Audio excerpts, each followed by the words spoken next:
Hello, Tim. Thank you so much for joining our podcast. We welcome you over here.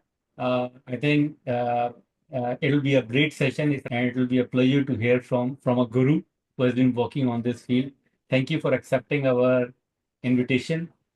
Just for our audience, floor is all yours. Introduce yourself, and then let's start. Okay, thank you, Mustafa. Thanks for having me.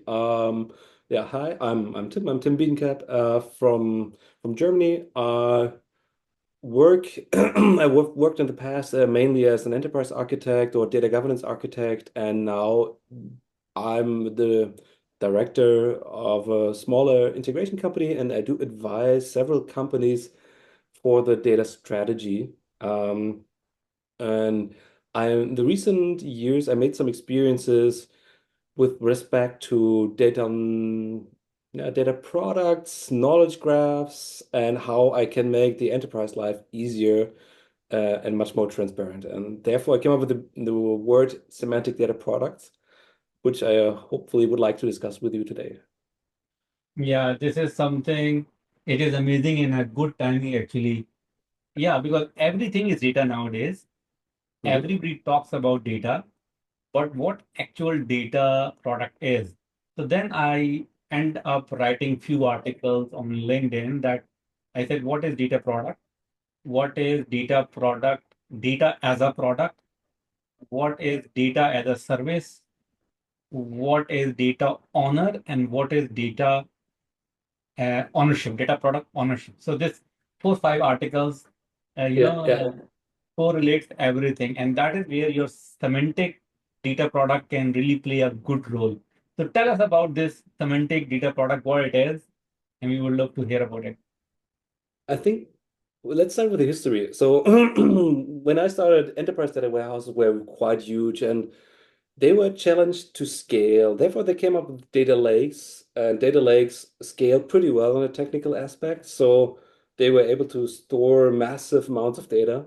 But the problem that they had is basically the central data lake management team didn't scale because humans don't scale.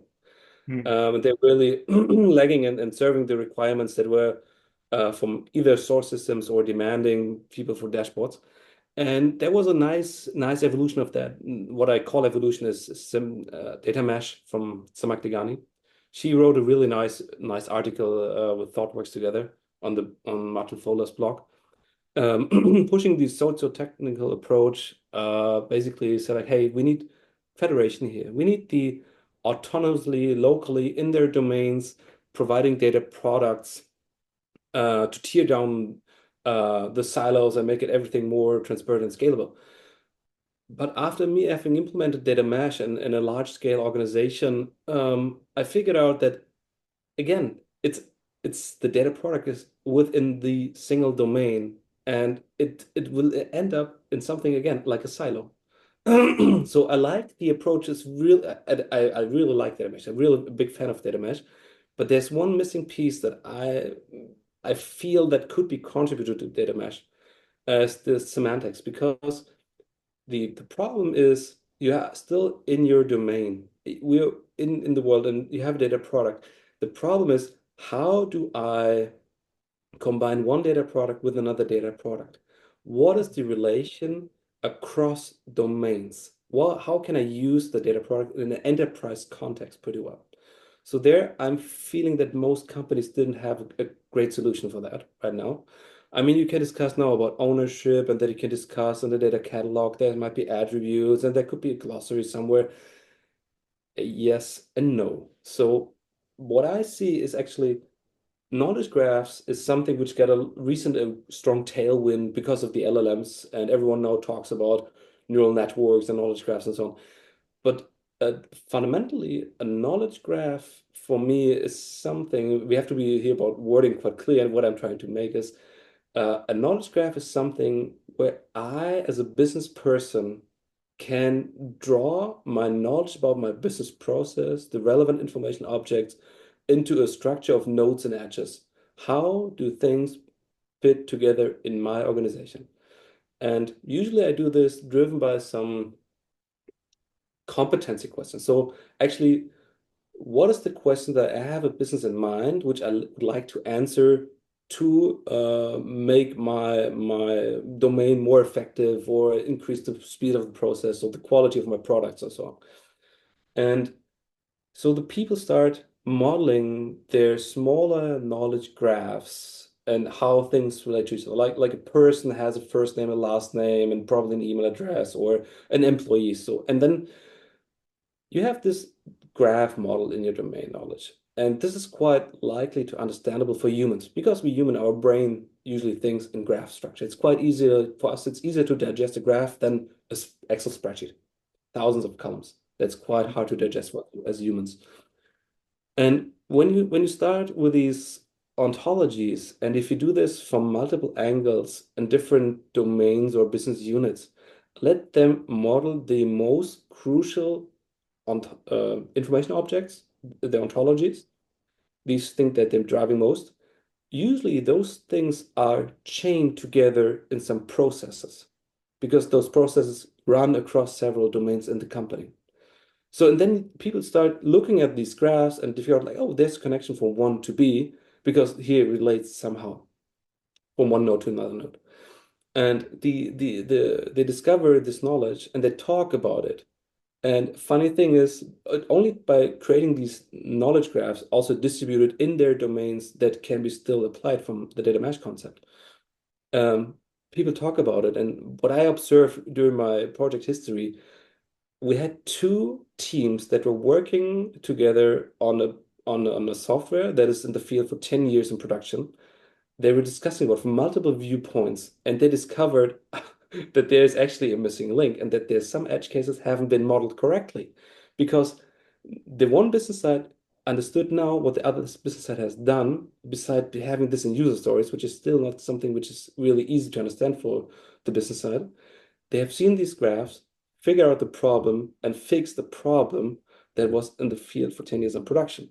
So only by taking the business users, give them a framework like a graph that makes their uh, information exchange more structured, only in an abstract level, in an abstract way, how they see the world and how they see the world and how this can be overlapped. So, and this, if you create this further over time, there will be a bigger knowledge graph that will create it. So now we have something that reflects the business terminology, business concepts, how things relate to each other. So that's what we call the ontology, a big ontology, an enterprise knowledge graph. And so this is now, which is quite great. So we as business understand what we have modeled. We can take the ownership for that pretty easily because usually you describe something, then you dump it in a black box on the IT. They do some model changes and relationship, and I don't like to take ownership for something that I don't understand and I cannot control by myself. For me, in the ontology, I probably have a nice looking editor. I change the ontology, I change attributes, I change relations. I can model this on my own. So now we're getting to data products. So I can now dig into my graph, circle around some nodes. It's like, this is a product that I see that I would like to share with other organizations or other units or outside of my company. It doesn't matter. It's in my language. It has the structure that I need, and probably all these nodes have little attributes like, is this PII data? Is this strategic relevant? Is this procurement relevant? Does it have something to do with the Workers' Council, which is quite strong here in Germany? So I have more metadata. We actively maintain metadata. This would be great as a product because I see here these value for others because probably others have seen my graph and asked me to share those notes with me. So that's still something abstract. We're still living in the metadata space right now. So I have circled this graph, published this subgraph to make it visible. The problem is how can I take this graph of nodes and edges, which is quite simple, like first name, last name, address, email address, whatever. How do I bring this now to the actual data? Because this data might reside in several data sources. This could be in an SAP system, some other CRM systems, or local self-written systems. And these might have some columns that not called first name. Maybe they called a A1 underscore set or something, and it contains the first name. So, and here now LLMs get into play because I think before LLMs, this was not like feasible to manage this because you have something on the business side that is constantly changing. The business is changing all the time. The process is changing, the information object change, everything changes here. And then you Mhm. have underneath, you have some systems which also constantly change. And the mapping in between discovering structure or data content itself, this is a mapping job which can be greatly done by LLMs or machine learning capabilities, which got Okay. recently. So this is the first approach for semantic data products. And if you have this LLMs doing the mapping for you, the logical next step is basically to finish the whole scenario, is deriving some ETL jobs to unify those multiple data sources into a single analytical data product, and aggregate here some golden records and provide this on a marketplace.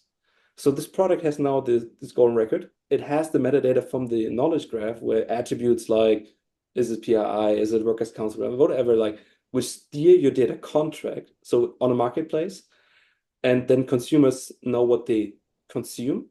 They can use the product, refer it back to the knowledge graph, and know how to integrate those products with other products as long as they refer to the knowledge graph.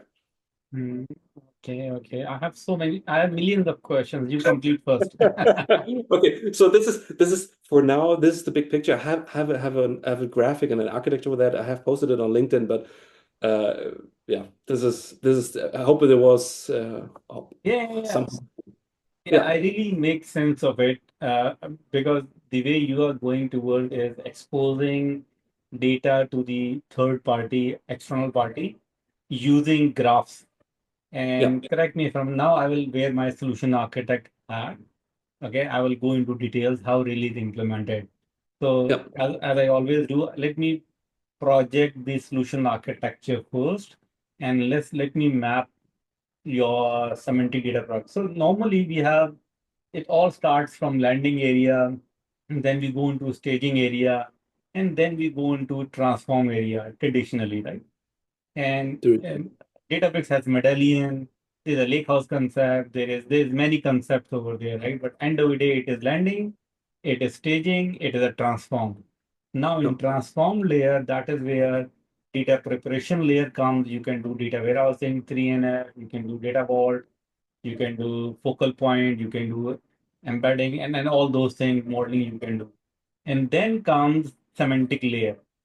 And semantic layer for me, which is very near to the business requirement.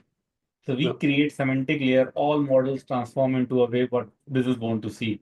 And in semantic layer, there can be many things. Semantic layer for me, you can have data marts in star schema XYZ, which is near to the business requirement. You can have uh, any kind of denormalized model. You can have cubes. You can have whatever you want. And that is where, for me, data products also come into picture. Now we have source systems, then we have OLAP systems. OLAP systems, data product for me sits in semantic layer. And sometimes source system can also become a data product if someone want to share their data to the third party, external party, they can make themselves as a data product. Of course, internally they will have a replication XYZ. They cannot expose their actual OLTP system to the world, they will have them some replication XYZ. But these are data products. Now, when you talk about semantic data product, right? yeah. You talked about knowledge graph, which is NoSQL, which is based on taxonomies and ontologies. So we are not talking about structured data as of now. We are talking about unstructured data or semi-structured data. Correct? Uh, I mean, there is nothing like unstructured data, in my opinion, because everything follows a structure. I would say it's Yeah, polystructured. yeah, Yeah, agree, agree. Agree. yeah, I'm totally with you. Even unstructured, you have to convert into structure. yeah, The moment you define taxonomies and ontologies and relationship, it becomes structure because you already know what it is. yeah. So, end of the day, correct me if I'm wrong, this semantic data product you are saying, which is built on top of knowledge graph only, or it can be built on anything like structured Yeah, 3NF, OLTP as well. it can be built on everything. Like my approach is completely getting out of data vault, third normal form, or everything. Like I want what's driving business is usually business people, not the IT side. I think we have in the Mhm. recent years we have been too much focused on solving technical problems. But the thing you mentioned earlier, like domain ownership, product ownership, Mhm. why? I mean, we have built so many technical. I'm an IT guy, so I'm strongly an IT bug. But we have delivered so many great things, and then you're handing off. It's like, hey guys, here is the perfect data product. It's just a third normal form. It has all the staging concepts of the world. It's founded on all the data lakes, whatever. But then the business side, people's like, yeah, somebody has to take control over it. You internship, can you do it? I don't, me as the senior supervisor, I don't have time for it because I have other important things to do. Mhm. So Mhm. that's the problem that I have faced because people are really lacking in taking ownership because it started from the ground. Like these people were not really involved in their thinking how to define a data product. So it's a fundamental change. I'm not trying to solve technical things with technical problems. So I'm more like, okay, what can I do to take business people follow me during the whole process and in the end take over ownership for something that they can control. And it all stands and falls with the ownership of the person. Because if there is no data ownership or nobody that signs off the data contract, there will be no flow at all. So are we saying that this semantic data product which you are talking about is a conceptual thing Yeah. or it's a Well, physical thing? it is a conceptual and working thing. It's both. Yeah, of So course. it is, Conceptual, which has a working product down there. yeah, yeah, But the semantic is not something like we have focal point modeling, we have 3NF modeling, we have anchor modeling, we have star schema, we have in semantic layer we have hooks, we have Papini bridge, we have star schema. These are physical data modeling and physical models. When you talk about semantic data product, you are talking about business language. You're yeah, defining business requirement, and down there it can be anything. Is yeah. that correct? That's correct, exactly. So what I want to do is like stay in the business concept, stay in the business language, because this is what you need in the end, that these people will take over ownership. Stay in this concept. And therefore, knowledge graph is perfect because the graph structure, these nodes and edges, is what people really easily understand. It's super easy. Do you look on this picture of a graph, of a rendered graph, and it's so easy to understand. And people talking about it in their language. And me as a business owner, I can open up a tool and model my graph. I can do some drags and drops, some nodes here, some edges in between. So it's for me, it's representing how I think as a business person. This is Mm-hmm. this is the most important thing. Stay in their concepts. And then how do you reflect those concepts in the actual IT landscape? In the IT landscape, you might have some relational NoSQL databases. You might have some PDFs because nothing is structured in any way. But how do you really map those data sources, these heterogeneous data sources, which constantly change because of new technologies and concepts and all? How do you map this? And this is where LLMs doing a great job. Some machine learning LLMs can take this knowledge graph, which is usually described in an RDF format, resource description framework, which is in a machine readable language. You put this in an LLM. The LLM, you also say, hey, this is the knowledge graph I would like to propagate with some instance data. So then I say, hey, please, LLM, this is an ontology, and here's an SAP system, here's a CRM system, here's whatever systems there are, and a folder of files, do the mapping for me. And the outcome will be something super technical like a mapping, which we know from the ETL tools. So challenge. When you say LLM, so actually what you're doing is you're defining a metadata of this Yeah, semantic data product. You're defining, hey, C level of finance. Let's go into telco churn model. They want to create a churn for their customer base, right? You yeah, go and talk to them. They define, okay, this is our mobile, this is our product, this is our package, this is our customer base. They define the links for you, right? yeah, You're defining that. Actually, fortunately, couple of days back, last Friday, we had a session on meta graph. Did you get a chance to go into Metagraph? Metagraph No. also explains these all things. Oh, Then nice. you should listen to go through my last podcast. It's Yeah, I very definitely should. yeah, it's getting very famous because taxonomies and ontologies were there. Suddenly this metagraph comes in. So Hmm. for example, you build a house, you say there will be three bedroom, a kitchen, a living room, and a hall. When you define this, this is a metagraph.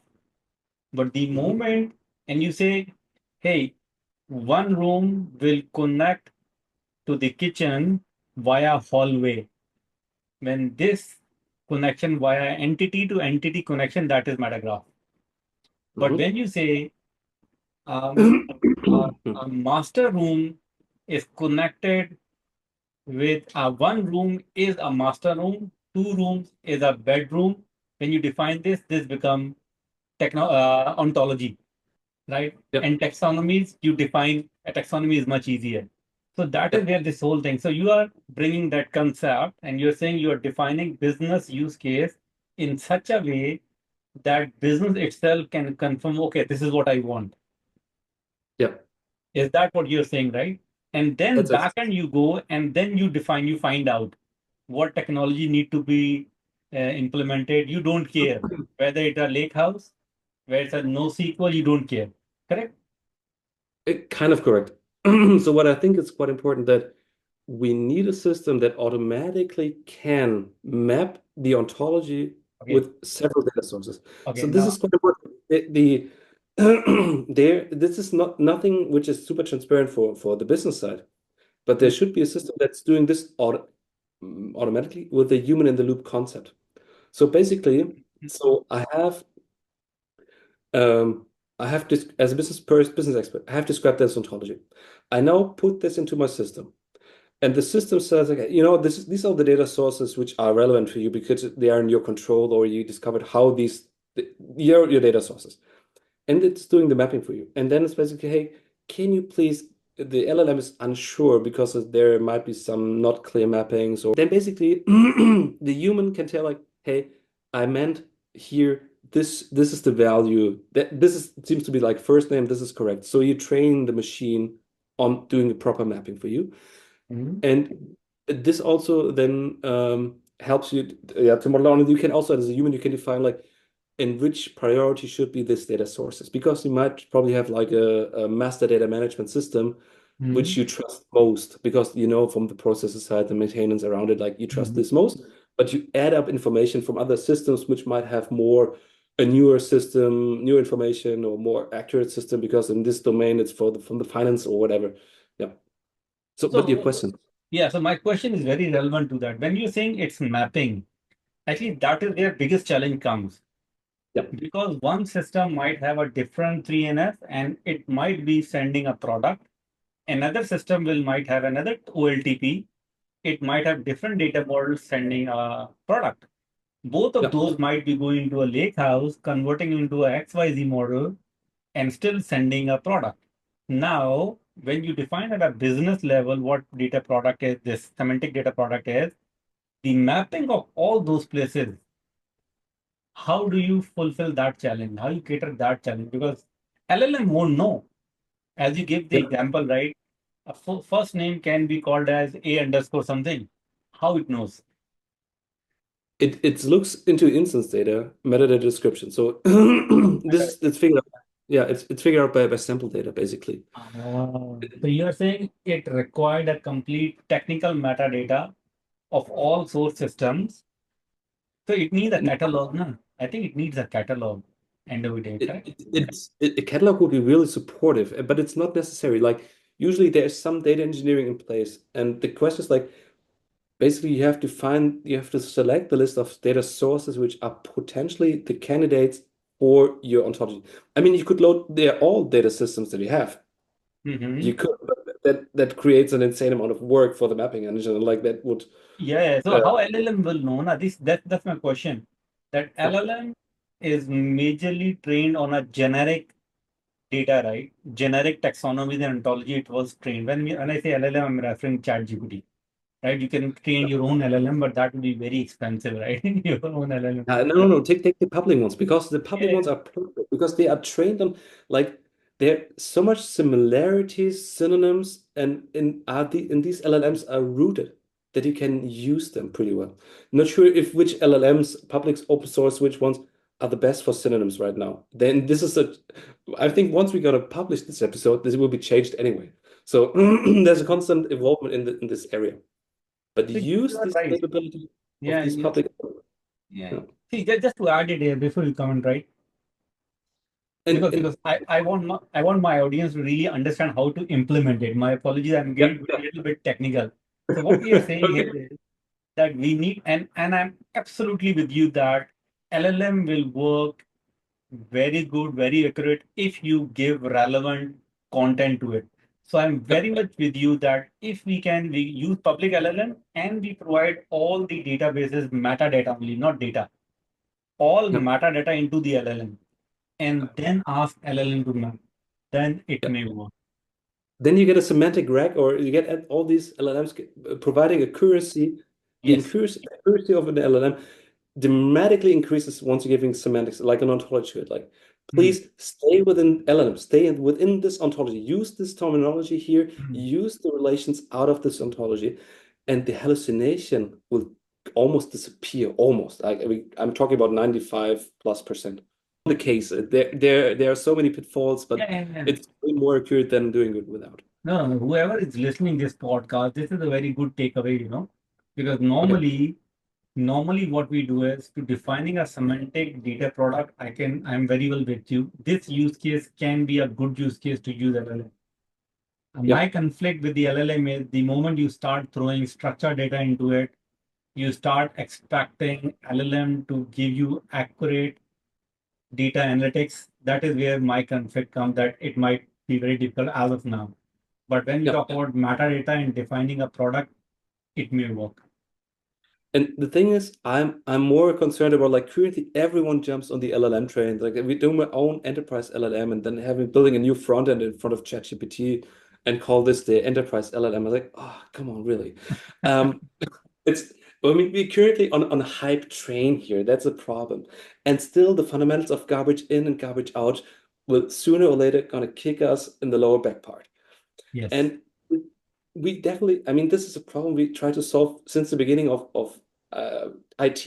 Like, how can we really get having good structured data, well-documented data? Because only the dashboards will be as good as the underlying data is. And I'm trying to solve the problem. Yeah, LLM is a good tool here to help me on that. But like, how can I really turn this garbage in, garbage out problem into something useful? Like, how can I get these people which are in front and in charge of the business line taking the responsibility of these data products, really? And the thing is what I've described before.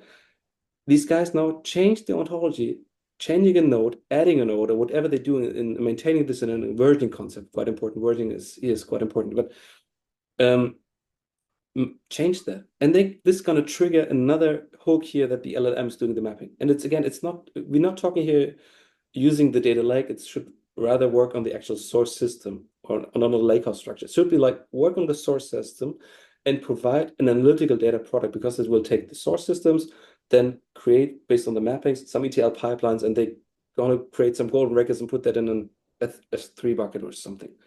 And this is something which you periodically gonna update over time. Then you have a data product which you can provide for others for analytical use cases.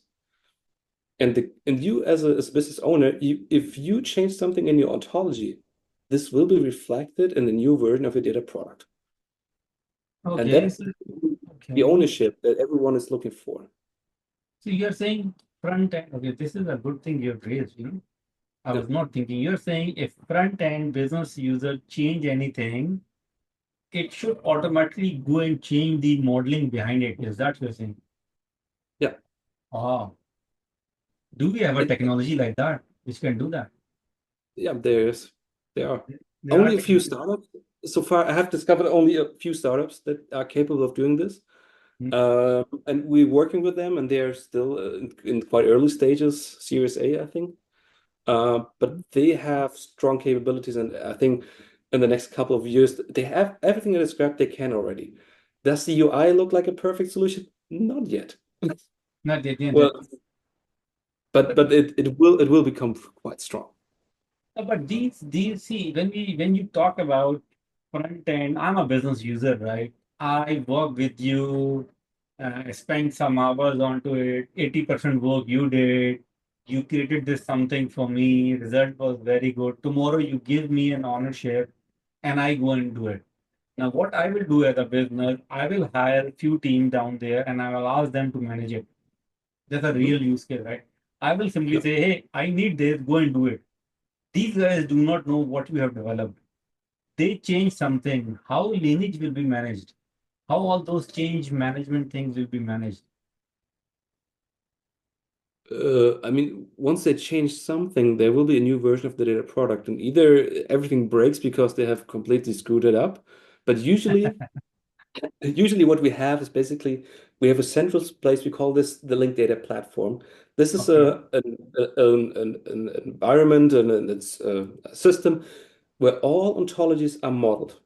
And there are several constraints. Like you have to model an ontology, you need some meta concepts. You have usually like business ontologies, domain ontologies, core ontologies. Like there might be different words for the same thing here, but usually something which define how an ontology should follow some guidelines. And these guidelines are maintained in this environment because you want to have in the end ontologies which can be linked to other ontologies. They should be Yeah. interoperable.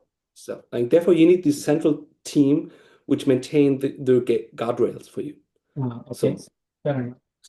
and as long as they're not violating these guardrails, it should end up in something that should be mappable.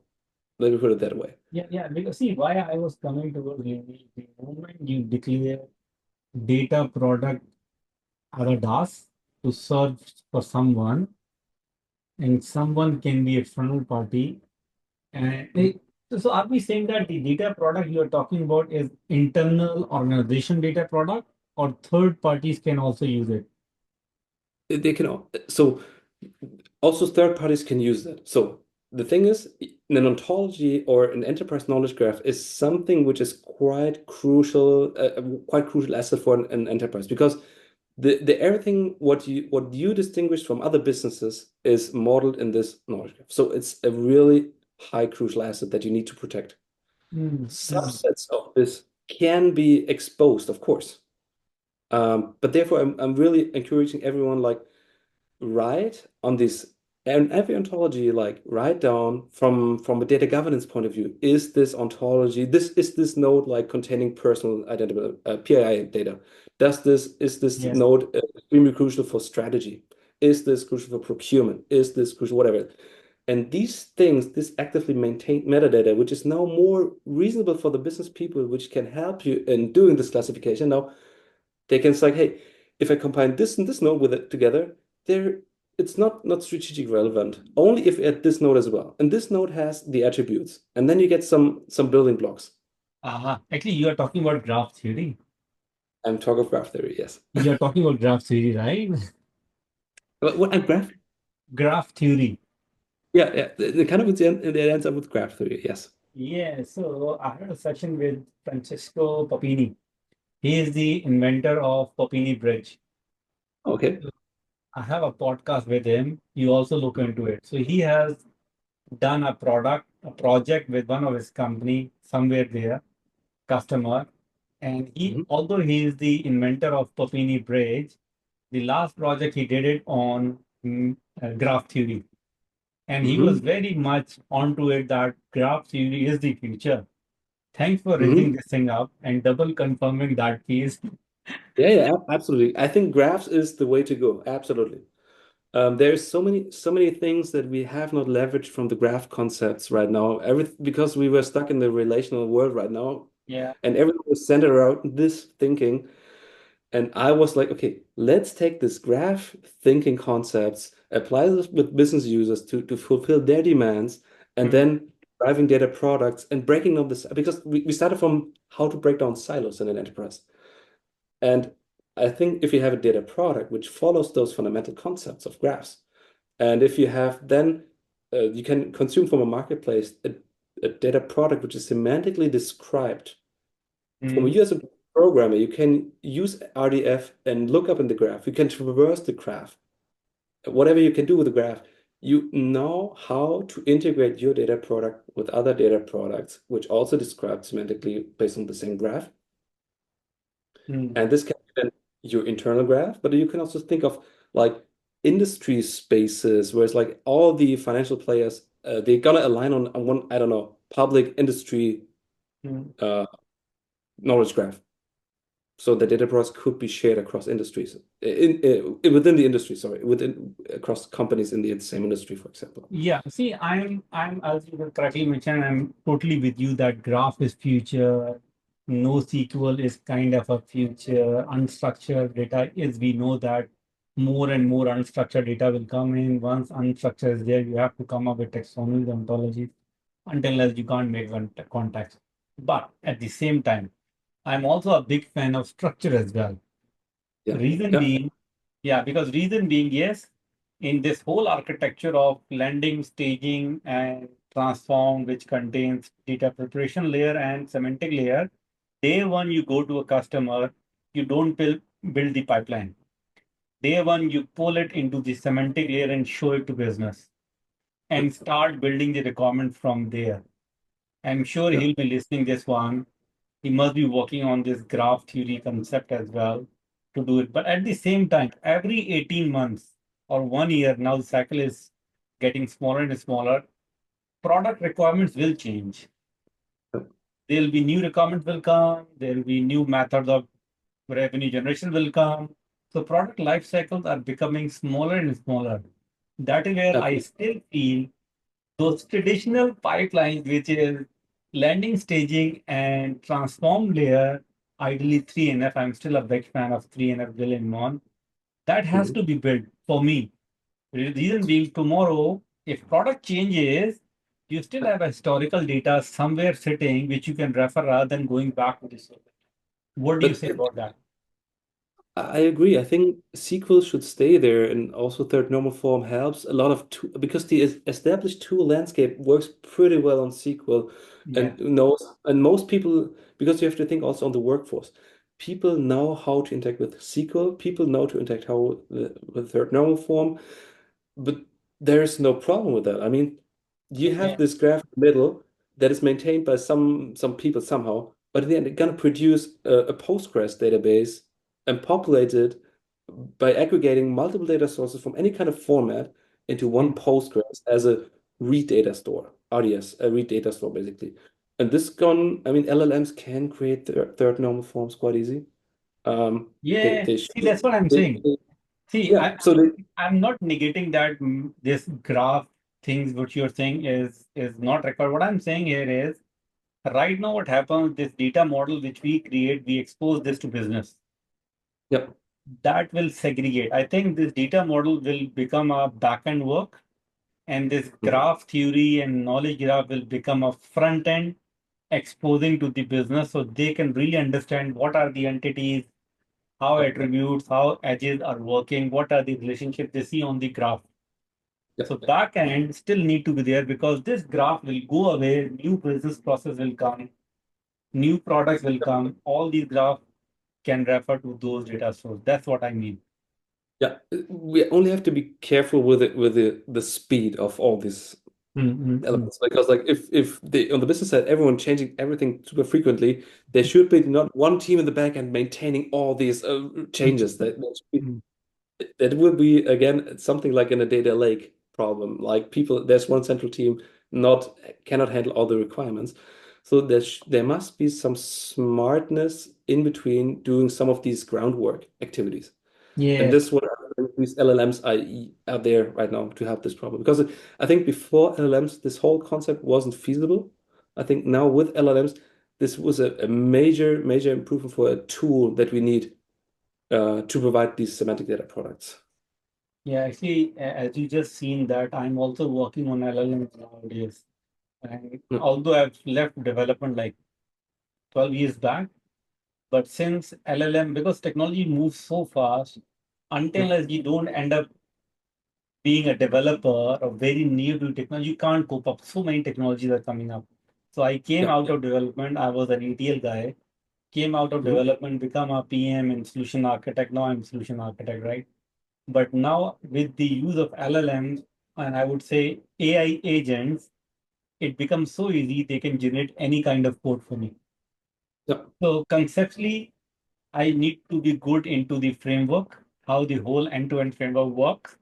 Then I can ask my AI agent. By the way, IBM has come up with very good AI agents.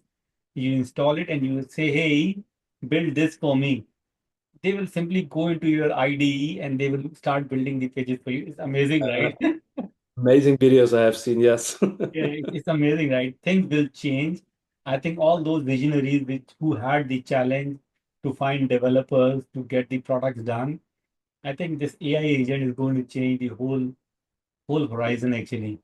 People Absolutely. can, yeah, The AI agents, they need context information. Therefore, the knowledge graph is so crucial.